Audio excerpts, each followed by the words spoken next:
Hi, this is Jeff Altman, the Big Game Hunter. And if you're watching JobSearch.TV. And if you're listening, it's No BS Job Search Advice Radio. I like to interview people from time to time, like I used to do a couple of years ago.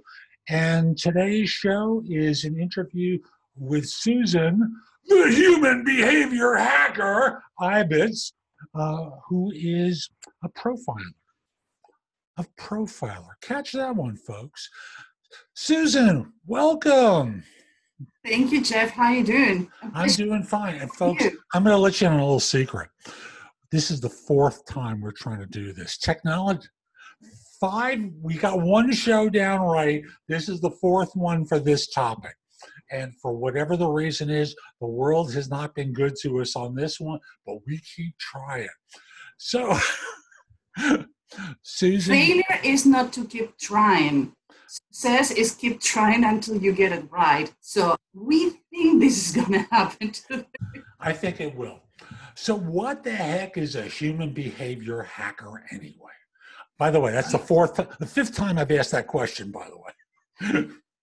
And I always repeat the same. Some people hack computers, I hack humans, and I teach that. What I do is different channels, or all the channels in profiling. Some people do microexpression and body language. Some people that do statement analysis, forensic analysis, other ones, not too much, do face reading. I do all of them. Mm-hmm. And I do personality profiles to Myers-Briggs, who allow me to work with introvert, extrovert groups together. So what I do is I put everything that you can study out there to be a profiler, put it in one career, and instead to do it in private, now I do it in public, and here I am. Ta-da! Yeah. So, human behavior hacking. So, you look at people's body language. I can see a picture. For fun on the weekends, my single friends came with their dating apps and says, what do you think? Like, nope, yes, no, yes, but you haven't read the profile. I see the face. So I can read your face and determine how you are. I can read a text and detect if it's a hot spot, because I not such a thing as a human lie detector. It's no lie detection. Nobody's perfect. So you can determine hot spot for an email, from a text, when a conversation with someone. I can read how your hands move, how your face express. There's no way to hide. And by the way, you Google anyone today and you can find their faces. So. Pretty much everywhere. Absolutely right. So let's get going. So we're going to give some hacks to the people who in the next few days are going to go to a job interview, or they can keep this on the archives for every time that I need to have a hack to go to a job interview, they can go back to this. So we're going to talk about what we consider is in this toolbox. You know what it is? It's a toolbox of superpowers. You have a toolbox in your house that sometimes you don't need it all the time, but it's good to know there is there and you can reach it. So that's what we're going to talk today. And feelings are contagious. If you make me feel good, if you make me feel happy, I'm going to leave whatever situation, from a job interview to a meeting with someone, I'm going to have the feelings that you make me feel. I always say hard skills get you to the job interview. But nailing that job interview to the point that you walk away feeling proud of yourself, doesn't matter what happened, are soft skills. That's what we teach. We don't teach how to sell. We don't teach you how to do a job interview. We teach you and talk about the soft skills who are going to get the other people in front of you, the platinum rule. Talk to them how they need to be talked, not how you want to talk. First one, we're going to talk about microexpressions. Ooh, microexpressions. Ooh, the GPS to your real feelings. Ooh. Your words, but if your face is telling me something else, I got you. Spooky. So, I know what this is. We have done this before, so we're going to go fast. So for those of you who are going to be listening to this, on the left side of the screen is the classic Marilyn Monroe come hither look. And on the right side is a black and white photo of Hollywood and Sunset Boulevard. Sunset Boulevard and Vine, and there's a traffic light up there. where there's a stop sign now. And the question is, what do these pictures have? How is this the same as this? How Marilyn Monroe is similar to the street corner? And it is, you have the answer. Say it. They're both signals. Yes. People give you signals. What people doesn't do is learn how to read it. So it's like you have the ability to read a book. Until you don't go to school or develop those skills, you're not able to do it. So it's the same with body language and the same with microexpressions. Which means, folks, I'm going to interrupt here, which means, folks, you have to not just be paying attention to what you say, but you have to be observant. And you have to take the time to notice what's being presented to you, right? Yes. Maybe we can change places. You can come this way. So you ended up being an expert after so many times in this interview. Well, we haven't always gotten through. So I know the first half of it. Back to microexpression. Right. So when I'm saying that even the person you have in front of you maybe doesn't understand what is going on, your brain can interpret those signals. Why? Because David Matsumoto in 2009, when he was a coach for the sport team, he found out there is a difference between these two ladies. To be clear, both are blonde, both lost, same age, same sport, same situation. Both are showing sadness. We are clear on that.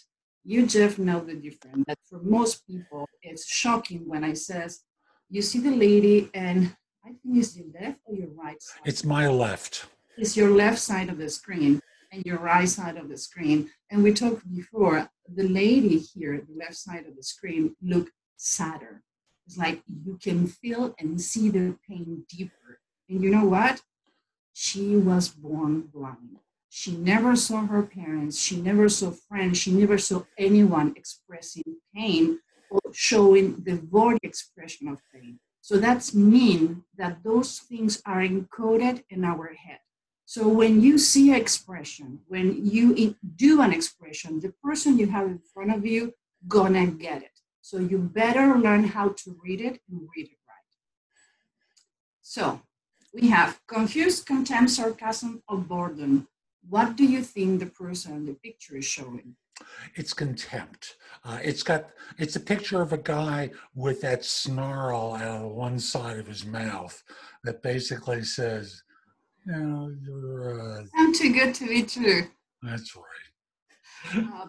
So for the outer people, contempt is the only microexpression who only is expressed in half of the face. Is when you lift one part of the lip. So when you feel superior, there we go with contempt. When you feel superior, is pessimistic, is negative, related to non-respect, be related to boredom. Some people says they contempt is a good friends with boredom. So when I feel bored by you, by any situation who's related to you, I feel superior because I can do better. You can see this in a job interview. You can see this on a meeting with people. You can see this with a client or a coworker. This is one of the expressions that Dr. Gottman says is no way to come back. So when you see it, address it. It's not safe to when somebody feels contempt to something that you said or to you. There can be different situations. So when someone is expressing contempt through their facial expression, how would you recommend someone address it? When it's somebody feels superior is, I would say, do you think that anything on my resume or my presentation to you can be done better? And I have the feeling if I think if they can be better, you will be the best person to guide me to that.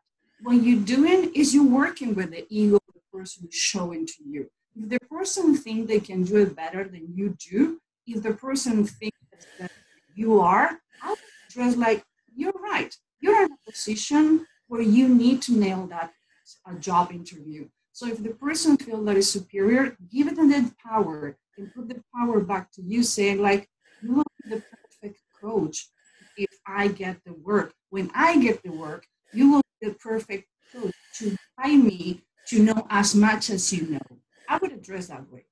Cool. So now we have a picture of the classic Mr. Bean look on his face with the kind of look that the four choices here are amused, upset, dislike, ding, ding, ding, ding, ding, or embarrassed. And It's not fair. You cannot give the people who's watching and listen to this interview a hit because you know, okay. Coach, you knows better than this. You're absolutely right. Thank you for the reminder. So we're going back. It's amused, upset, dislike, embarrassed, and somebody spoiled. We're talking about dislike. So for the people who is listening to this interview, if you're going on a vacation and you forgot to take the cheese out of the fridge and you're coming back after 2 weeks and you open the fridge, that's how disgusting, how your body react to this feeling. I know I work with the censoring, but it's because those feelings are feelings who you feel in all the body. The dislike and contempt, there are called cold expressions because there has to do with the hate, with the bad part of the brain. So the Dr. Gottman mentioned contempt. The other microexpression who is extremely dangerous is dislike. Because when I don't like you, I want to put distance to you. So there's literally no fresh, a bad smell, a warning, they don't like the idea, wrong approach. So if somebody shows dislike, either to you or something that you say, is go back, find the trigger and says, well, I look like maybe the approach I give into the interview or the training that I have or the recommendations that I bring to the interview are not to your pleasure. It's any other way that you want me to present it. I would say I always address the elephant in the room because when you address it, it needs to be talked about. Now, we have the extreme examples that have been up on the screen of the person like Mr. Bean with the scrunched face. But sometimes you'll notice the look of skepticism in someone's eye. And although it's not dislike, I know it's something that can be addressed in a similar way. Yeah, when the people flat the bottom of the eyes, the bottom of the eye flat is there something is going on. The brain is thinking, is processing, and it has to do with I'm not relaxed. When people says, can you read the micro expression of the body language on these pictures? Is I don't read picture, I use picture to fixate the image in your brain. But when you need to train in real life, you need to see the image moving. Because if I suddenly thinking about a question you did to me, I'm gonna flat the bottom lips, the lids of my eyes, but doesn't mean that I don't trust you. I was thinking. So the process on the eye is the same. So if you see somebody showing this like bottom of the eyelids flat and they pull out from you, be careful. That person is completely closed, and whatever you're gonna say after need to be an expression and a feeling to make the people open. So smile kindly. And I have a trick. If you're not feeling like smiling and you are aware too that you can come up with a weird smile who can be a killer, put the tip of the tongue and your palate and you're gonna see that you're smiling. Do it. It's a friendly, warm smile without coming weird because people tend to come weird when they smile. Now, we're gonna go to body language, controlling your body. And do you know what is the first thing that people look at you when you met with them? My first reaction is eyes that they notice, first of all. Is that the case or is it something else? The first thing that we look when we met someone is hands. And when I read the first study, and I was working at that time with a company who was doing eye tracking. So I asked the eyewears for 3 days in a row and we use it and we track our eye where it go when we was walking in the street, and 78% of all the team who did the experiment, we was looking on the hands of people. You know why? Why? Hiding my hands. Doesn't matter my gender, my skin color, my religion, the way I'm dressed, or the time of the day. I don't know if you have a gun. I don't know if you're a threat, or you're a foe, or you're friendly. If you approach to a dog the same way you approach to people and kids, if you have your hands open and showing to you, that's a sign of trust. We can talk with hands. That the people who cannot talk, who's deaf, they can talk with the hands because it's the first things that you can work with. And Susan, as you were talking at one point, I stapled my hands in front of my mouth because I was thinking about what you said. And I have a hunch that you would interpret it much the same way. I'm being thoughtful about something you just said to try and figure it out for myself. Would that be a typical interpretation if that was not a normal baseline behavior that you'd observe? We talk about doing a class about myth, but since you bring the thing with the hands, people who tend to work with hands or tend to work in public, work with the hands in a different way. We use a box. So you be stippling, because this way, but in a lower level. You can cross your fingers, or you can put your hands on your fingers, holding your chin. It's not a negative. When somebody's thinking, is tend to cross one arm and put the hand on the chin. I'm thinking about it. I'm holding my chin. It's thoughtful. Something is going on in your brain and all the blood is in your head. So you holding your thoughts. That's what is going on. So if somebody's about to make a decision, they can have the hand on the face, on the chin. They can cross the arms because crossing arms is nothing wrong. The problem with crossing arms is it's accompanied with something negative, and I pull my body, I do another expression. But I cross my arms, and when I'm cross my arms, it's because I'm ready to make the decision. Got it. It's like, I'm thinking about it. Remember Columbo, remember all this detective were like, I think I have a solution. Who must be the killer? You're so funny. So we tend to notice hands first, do we?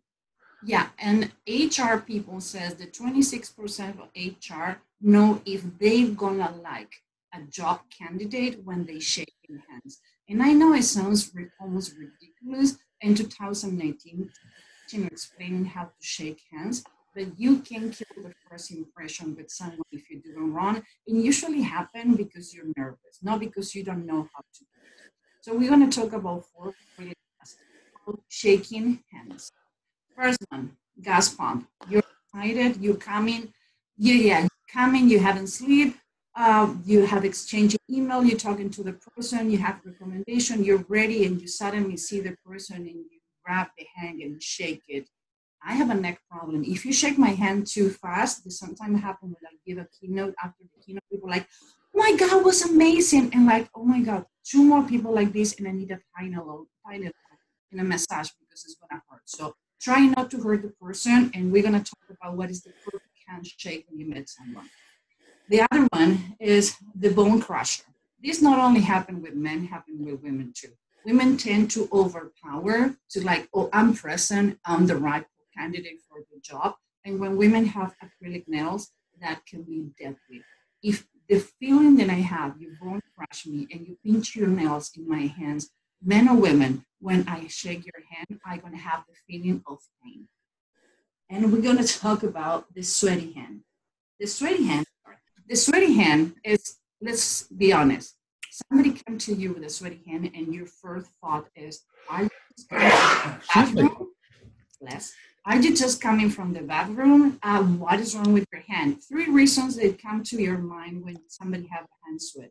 You're coming from the bathroom, you're nervous, something is going on, and whatever is going on, the only thing is, where is my Purell so I can wash my hands? Yeah. Whatever is the situation, I would say, always hold your drink with left hand. And if your right hand is dirty or is sweaty, just go against your clothing. Make sure that no white pants. Nobody should wear white pants in a job interview anyway, even in the Caribbean.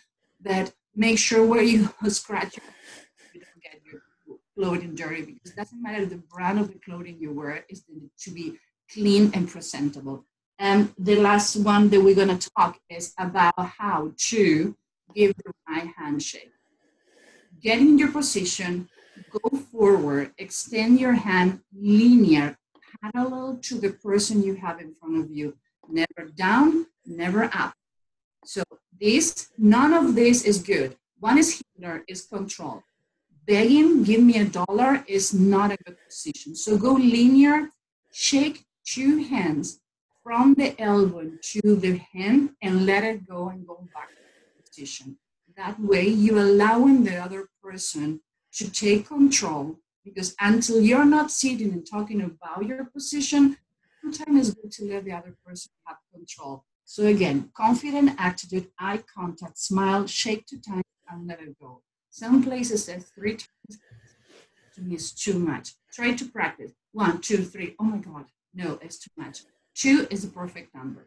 And eye contact is important in there because people notice the lack of eye contact. Yes, definitely. Yeah. I'm sorry, please continue. They say between 65 and 70% eye contact, it's perfect. Now, I'm going to make a question to you. I never did that before, so I know I can get you. A person who's lying to you is looking in your eyes more or less than someone who isn't. I know liars can look someone square in the eye and tell the lie, even though most of us believe that lack of eye contact is the signal of deception, right? It's so good to have an interviewer who's well read. Thank you, coach. Yes, it's true. And you know why? Because liars tend to look in your eyes more often and deeply to make sure that you eat in their lies, that you believe in their lies, because they can catch faster and easier if you're not believing what the person is saying. So when somebody changed the baseline is what you normally do.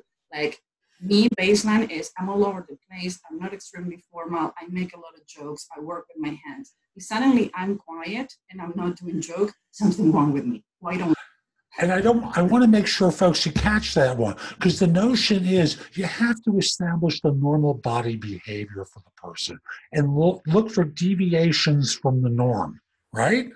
Correct. And once you have that baseline behavior and you notice the person who's a hand talker and suddenly it stops, there's a signal in the suddenly it stops that you need to be conscious of and interpret the behavior.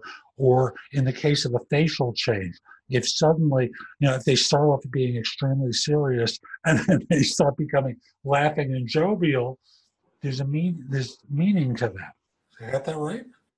Completely right. That's the reason they said you need to start your baseline when you're doing an email or phone call. If the person is entertained when they're doing a phone call or is chatting when you exchange email like, oh, it was a pleasure to talk to you again, and suddenly you met the person like, hey, Mr. Robinson, how are you doing? Like, what is so formal? Something going on. So baseline has to do with the way they express, the way they move their body, they move their hands. And we're going to talk about feet too, because Freud used to say, you can lie with your face, you can lie with your body, but you cannot lie with your feet. Because we are trained when we are kids to withhold and behold our feelings and our movement. But to finish with hands, when you're talking about a big idea or a big project, use your hands to do a measurement. If I use 2 fingers to say how big was the idea or my position, my participation in a project that was successful on the company that I'm coming from, I don't believe you. Use your 2 hands. Use your hand to express.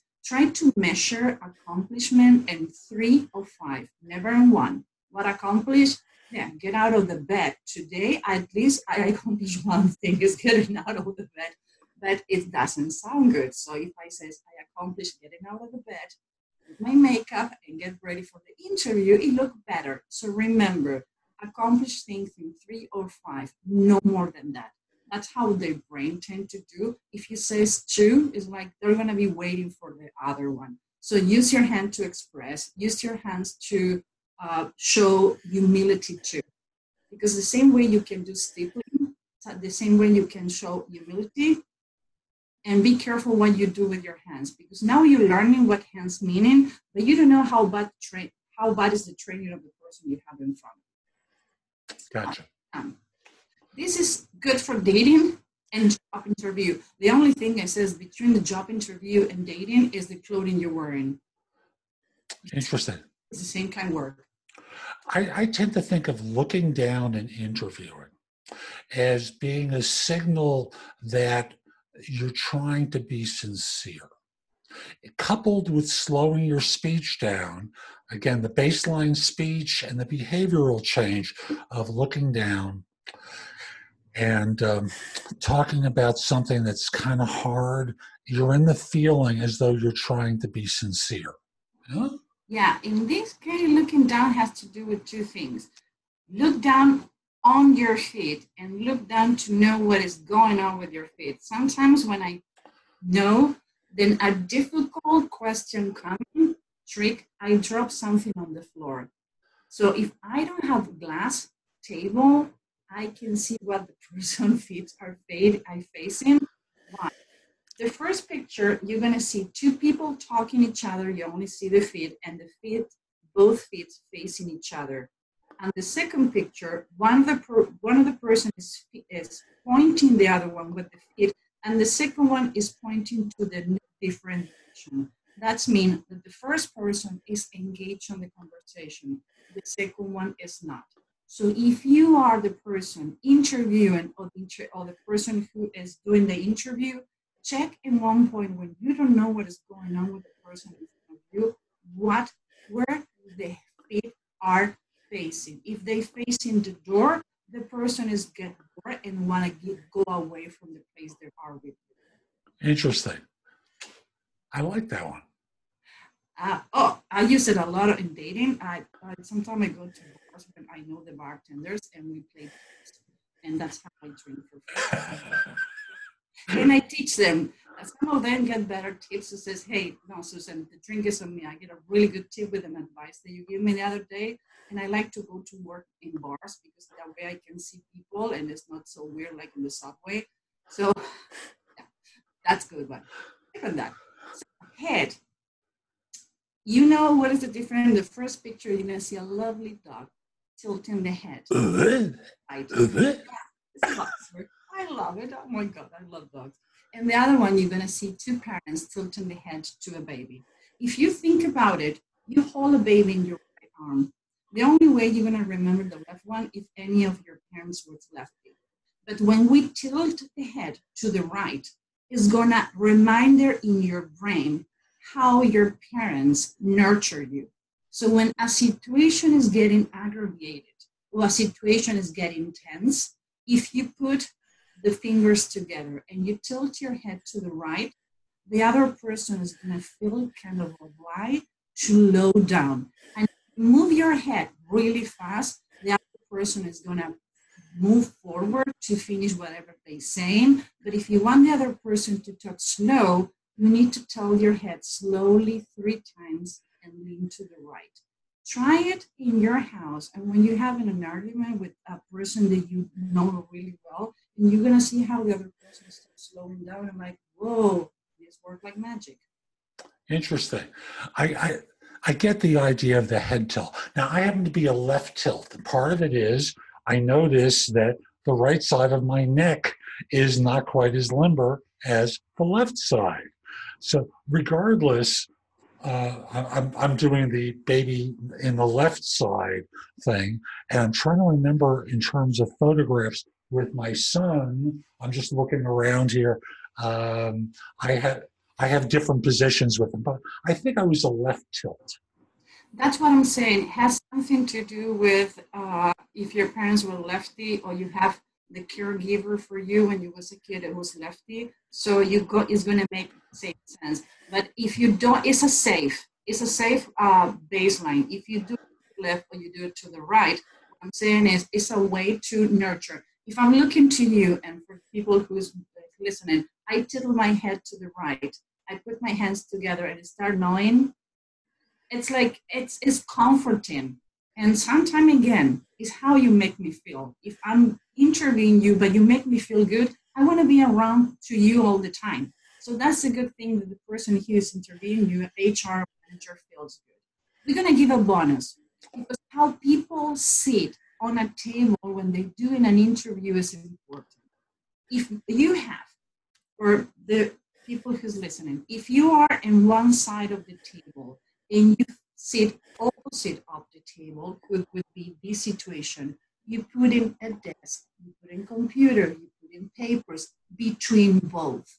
So the ideal way to sit is 90 degrees or 120, meaning let the other person sit first and try to sit next to that person if you already has been having a meeting with that person. But if it's the first time you have a meeting with that person, try to see it in 120 degrees. We call 120 degree this way. So one person, for example, on the head of the table, and you next to the other angle of the table. Why? It's friendly. But if you go into a desk and your chair is facing in front of the person to interview, grab the chair, put it in 45 degrees and says, when I'm leaving, I'm going to put the chair back, but I would like to get in this position to talk to you. I feel better seeing you this way, the way you want to accommodate. It's funny, I remember... Avoid to be in front, direct. Okay, everything who is in front of you is confrontation. So if you try to be with someone and you are in front, it's like gladiators, or when you're going to fight, you know somebody's about to fight because one foot is in front, one foot is in back. So you can stabilize yourself. There's no conversation when somebody's trying to talk to you in that position. You know. I remember when I went to graduate school, I was taking my first classes in human behavior. And I hadn't been in school in 20 some odd years. So I was going to be the attentive listener. So I grabbed front row center. And teacher notices I'm grabbing front row center. You're the fighter. You're the troublemaker. Well, that's what she interpreted, which was fascinating because all I was trying to do was be the intent listener. And I didn't want to sit back. I was going to be front row center to make sure that I could hear everything she said, pay attention, not be distracted. But she took it as the adversarial thing, which you're just pointing out. So I understand the thing about moving it off of the center. That's what I'm saying is most of these things are intrinsic and natural. What we do in this case and every time that we talk is try to give a sense and a context for the things that make natural sense to you. And another thing, how old is your son now? He's 18 now. 18. Do you remember when he was 4 years old?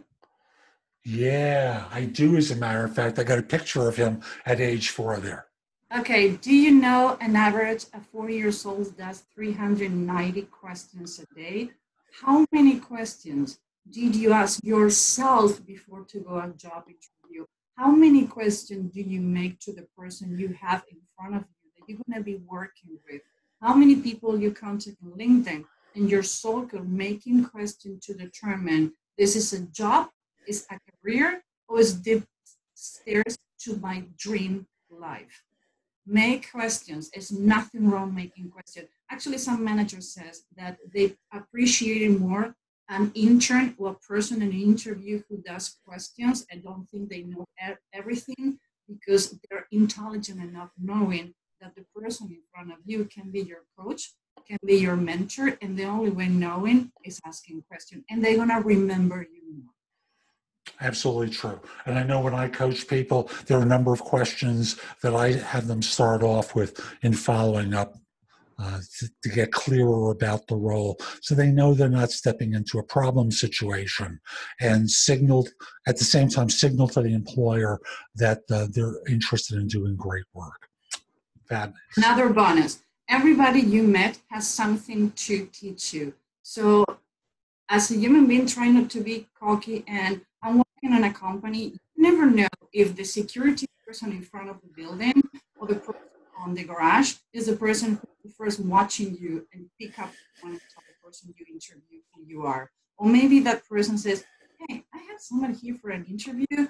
He was really rude with me. He says he went directly to the elevator. So be careful how you treat and how to talk to people. I get more information from the people on the front desk, assistant, and everybody around the person that I'm going to interview or have a meeting with than the person with the meeting. It's so funny. 2 stories along those lines, folks.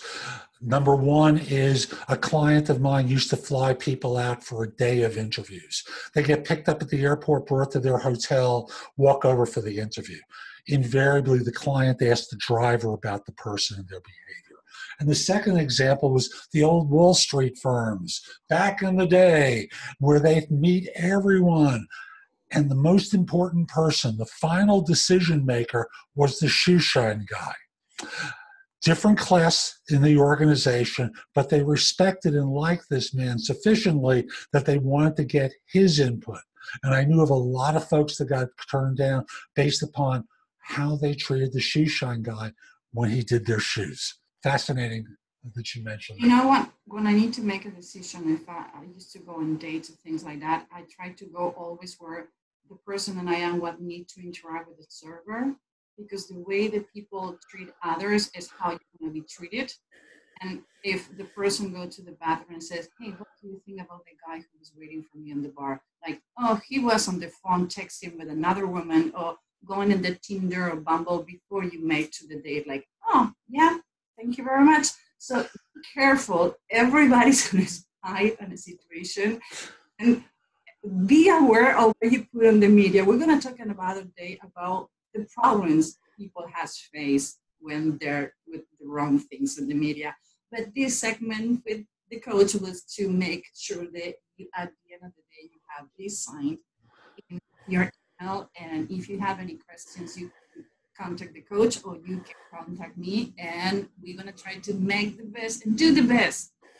So for those who are listening, the address that Susan has provided is training@humanbehaviorlab.com. And, is that the best way for people to reach you, Susan? They can Google my name. They can find me in LinkedIn. We are all over the place. And if the people want more information about the studies or things that we talk in this presentation, I would say you are the best way to get to us, contact you, because your people know you and it's easy to reach to you. And if we're doing good, please give a thumbs up so we can come back and give you more tips and hacks. Fabulous. And folks, we'll be back soon with more for you. I'm Jeff Altman, the Big Game Hunter. If you're watching on YouTube, I hope you click the like button, subscribe to my channel by clicking the small icon in the lower right-hand corner.